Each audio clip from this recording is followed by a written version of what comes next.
Hello guys, welcome to the comrade learning lab. Comrade learning lab में आपका स्वागत है। आज हमारे C++ सीरीज का लेक्चर 10 है, जिसमें हम कंस्ट्रक्टर के बारे में जानेंगे कि कंस्ट्रक्टर क्या होता है और C++ में। ठीक है, तो चलिए स्टार्ट करते हैं।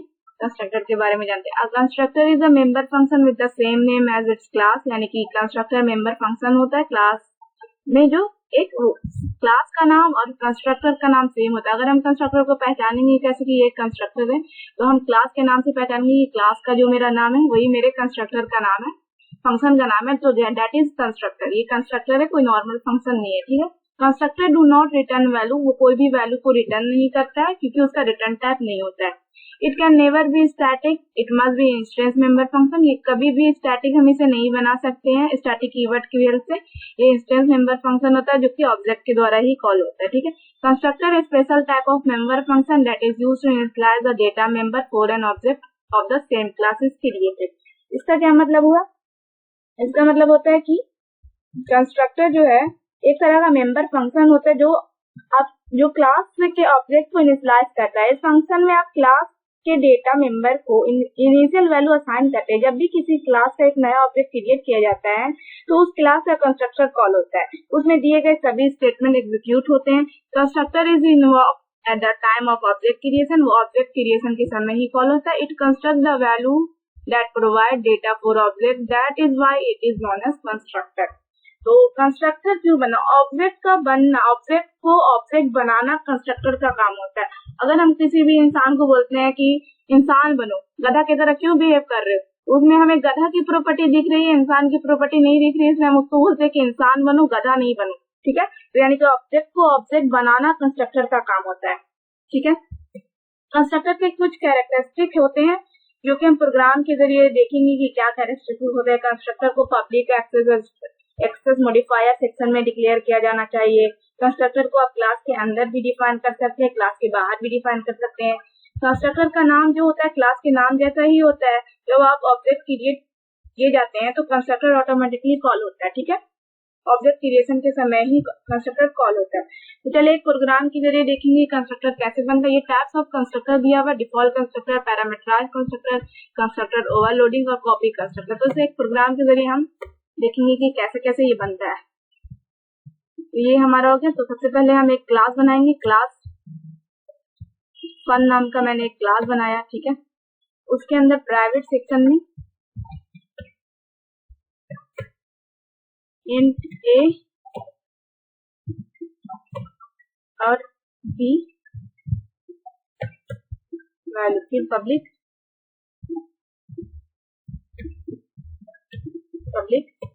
और फिर मैंने एक कंस्ट्रक्टर बनाया जिसका नाम सेम है, मेरे क्लास का नाम भी फन है और मेरे कंस्ट्रक्टर का नाम भी फन है। ठीक है, तो मैंने फंक्शन बनाया। ठीक है, कंस्ट्रक्टर बनाया, डिफॉल्ट कंस्ट्रक्टर।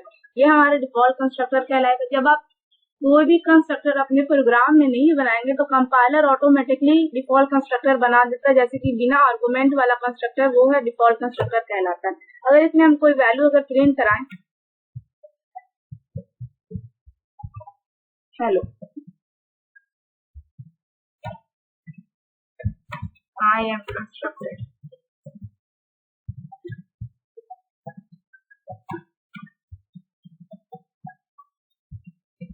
कंस्ट्रक्टेड हो गया।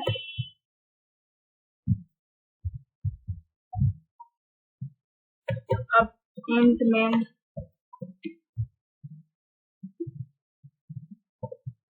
प्लेन की बॉडी बना के हम कंस्ट्रक्टर बनाते हैं, कॉल कराते हैं, ऑब्जेक्ट बनाते हैं।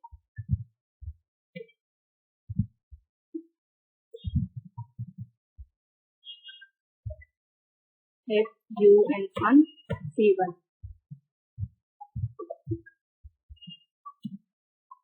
फंक्शन बनाए, एक ऑब्जेक्ट क्रिएट करें। ठीक है, देखते हैं ये रन करता है कि नहीं करता है। एग्जीक्यूट, कंपाइल करने के लिए सेव करना पड़ेगा।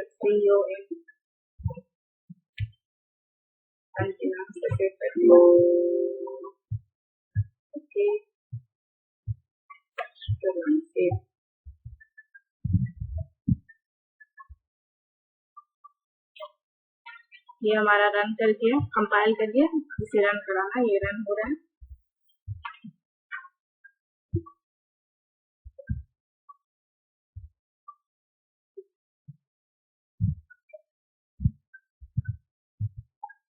ये हमारा प्रिंट हो गया हेलो आई एम कंस्ट्रक्टर। तो अगर हम यहाँ पे एक ऑब्जेक्ट कभी क्रिएट करें हैं, वन ऑब्जेक्ट बनाए fun1, तो एक बार हमारा मैसेज प्रिंट करा। अगर हम 2 बार बनाए या 2 ऑब्जेक्ट बनाए या 3 ऑब्जेक्ट बनाए तो देखते हैं ये कितना बार हमारा मैसेज प्रिंट करता है। ये हमारा मैसेज 3 बार प्रिंट करेगा क्योंकि मैंने 3 बार ऑब्जेक्ट क्रिएट करा है, 3 बार ये फंक्शन कंस्ट्रक्टर है जो कि कॉल हो रहा है। ये हमारा बात हो गया डिफॉल्ट कंस्ट्रक्टर का। जब हम अगर अपने प्रोग्राम में कोई भी कंस्ट्रक्टर नहीं बनाते हैं तो कंपाइलर ऑटोमेटिक डिफॉल्ट कंस्ट्रक्टर बना देता है।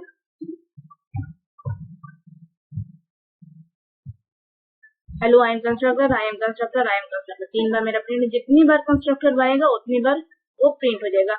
अगर हम दूसरा कंस्ट्रक्टर बनाएंगे यानी कि जिसमें पैरामीटर होगा, तो अगर हम दूसरा कंस्ट्रक्टर बनाते हैं जिसमें कुछ आर्गुमेंट पास करेंगे, जिसमें हम आर्गुमेंट पास कर रहे हैं इंट एक्स इंट वाई, ठीक है, आर्गुमेंट पास कर लिए और इसमें हम एक में एक्स की वैल्यू डाल रहे हैं और बी में वाई की वैल्यू डाल रहे हैं, ठीक है। ये हमारा हो गया पैरामीटराइज कंस्ट्रक्टर।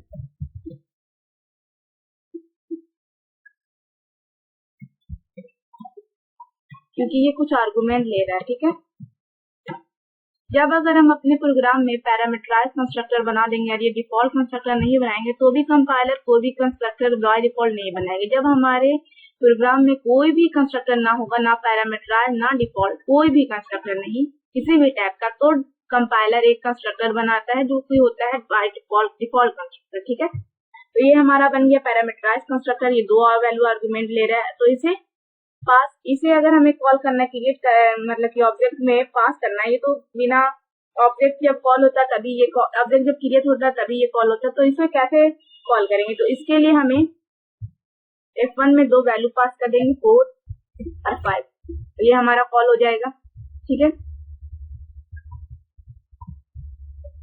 तो जब हम कॉल करेंगे तो F1 समझ जाएगा कि ये मेरे फंक्शन जिसमें 2 आर्गुमेंट है उस टाइप के फंक्शन को ये कॉल करना है। जो जिसमें आर्गुमेंट नहीं है, जो डिफॉल्ट है, वो डिफॉल्ट टाइप के कंस्ट्रक्टर को कॉल करेगा।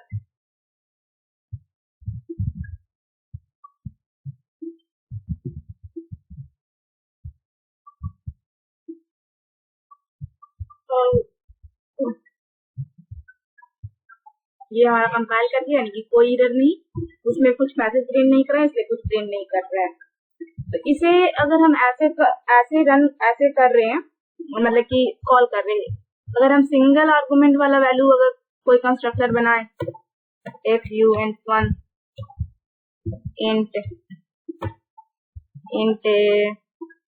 आई और इसमें हम क्या डाल दें, a बराबर आई, तो ये सिंगल आर्गुमेंट है, मेरा सिंगल आर्गुमेंट ले रहा है। तो इसमें ये कंस्ट्रक्टर यहाँ पे भी कोई वैल्यू हमको डालना पड़ेगा, यानी कि हम इसमें से भी डालेंगे। तो ये हमारा सेकंड वाला वर्जन फंक्शन कॉल कर रहा है, ये थर्ड जो बाय डिफॉल्ट है, यानी कि ये इस पूरे को बोलेंगे, यानी कि सेम नेम है, डिफरेंट आर्गुमेंट है, इसमें 2 आर्गुमेंट ले रहा है, इसमें सिंगल आर्गुमेंट ले रहा है, इसमें डिफॉल्ट आर्गुमेंट ले रहा है। तो ये हो जाएगा कंस्ट्रक्टर ओवरलोडिंग। फंक्शन ओवरलोडिंग के ही तरह है, same name but different argument, different return type. But इसमें तो रिटर्न टाइप होता ही नहीं है क्योंकि ये कंस्ट्रक्टर रिटर्न टाइप नहीं लेता है और ये इसका क्लास का नाम और कंस्ट्रक्टर का नाम सेम होता है, ठीक है। अगर हम इसे कॉल करना है तो इसके लिए और भी अलग ही चीज है, अलग ये है। अगर हमें ये आर्गुमेंट वाला कॉल और ऐसे कॉल करना है, हम इसे ऐसे भी कॉल कर सकते हैं,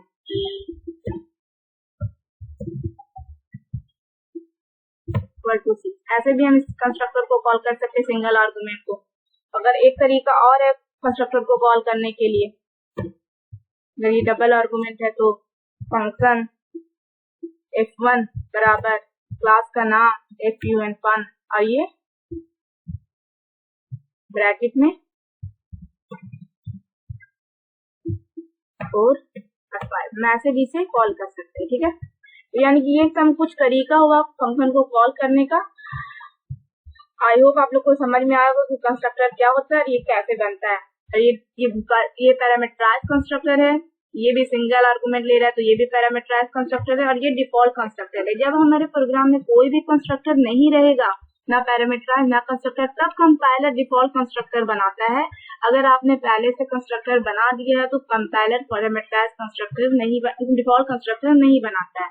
ठीक है, तो हम अब जानते हैं कि कॉपी कंस्ट्रक्टर क्या होता है। ये तीनों तो हमें समझ में आ गया है कि पैरामीटराइज कंस्ट्रक्टर क्या होता है, डिफॉल्ट कंस्ट्रक्टर क्या होता है। तो अब हम जानते हैं कि कॉपी कंस्ट्रक्टर क्या होता है। कॉपी कंस्ट्रक्टर के बारे में हम जानते हैं थोड़ा बहुत। कॉपी कंस्ट्रक्टर क्या होता है,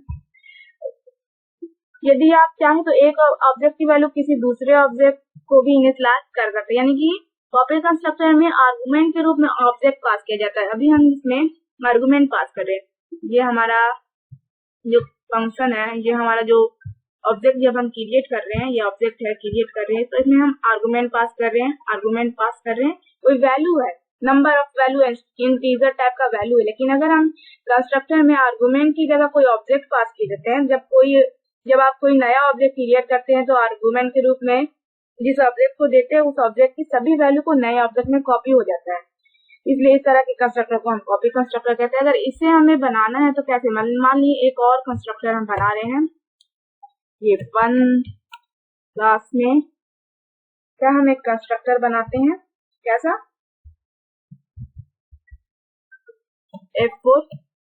F4 मेरा ऑब्जेक्ट है, उसमें हम क्या वैल्यू पास करें, F1, यानी कि एक ऑब्जेक्ट में एक दूसरे टाइप के ऑब्जेक्ट का ही आर्गुमेंट पास कर रहे हैं। यानी कि ये भी एक ऑब्जेक्ट है और ये भी एक ऑब्जेक्ट है। नया ऑब्जेक्ट बना के हम उसमें पुराने ऑब्जेक्ट का आर्गुमेंट पास कर रहे हैं, तो इसे हम कॉपी करेंगे, यानी कि इसका डेटा कॉपी हो जाएगा, F1 का डेटा F4 में कॉपी हो जाएगा। तो इसके लिए कैसे बनेगा, ये सिंगल आर्गुमेंट है, ये कौन सा, इसमें से कोई कंस्ट्रक्टर इसमें से चलेगा, पहला दूसरा तीसरा नहीं, क्योंकि ये इसका जो रिटर्न टाइप है ये फन टाइप का हो रहा है। इसमें जो आर्गुमेंट है वो फन टाइप का आर्गुमेंट है, ये एक फन टाइप का कंस्ट्रक्टर का आर्गुमेंट है, कोई इंटीजर कोई ये नहीं है, ये इसमें से कोई भी नहीं चलेगा। इसके लिए हमें एक नया फंक्शन बनाना पड़ेगा। हम इसी को बना के देखते हैं। इसमें हम क्या करते हैं, फन नाम का FUN फन रिफरेंस इसमें पास किया जाता है। इस नाम का हम एक रिफरेंस पास करते हैं या फिर हम नया फंक्शन ही बनाते हैं, ज्यादा आसानी से आप लोगों को क्लियर होगा। FUN फन इसमें रिटर्न टाइप हम आर्गुमेंट डाले हैं फंक्शन नाम का, जो कि हमारे कंस्ट्रक्टर का नाम है। इसमें हम इस नाम का रेफरेंस पास कर रहे हैं। इसे हम कैसे कॉल करेंगे, ये इसकी बॉडी इनिशियलाइज करेंगे, a बराबर f डॉट a, b बराबर f डॉट b। ठीक है, तो ये हमारा हो गया। ये इसी को हम बोलते हैं कॉपी कंस्ट्रक्टर, यानी कि इसमें वैल्यू कॉपी हो जाएगी। तो ये इससे कहते हैं कॉपी कंस्ट्रक्टर। और कंस्ट्रक्टर क्या होता है, आई होप आप लोग को समझ में आ गया होगा। तो अगर आपको कोई ये लेक्चर पसंद आया हो या कोई भी डाउट हो तो प्लीज आप हमारे कमेंट सेक्शन में जाके कमेंट कर सकते हैं। वीडियो अगर पसंद आया तो प्लीज चैनल को लाइक करें, सब्सक्राइब करें एंड ऑल्सो शेयर करें। Thanks for watching, have a nice day.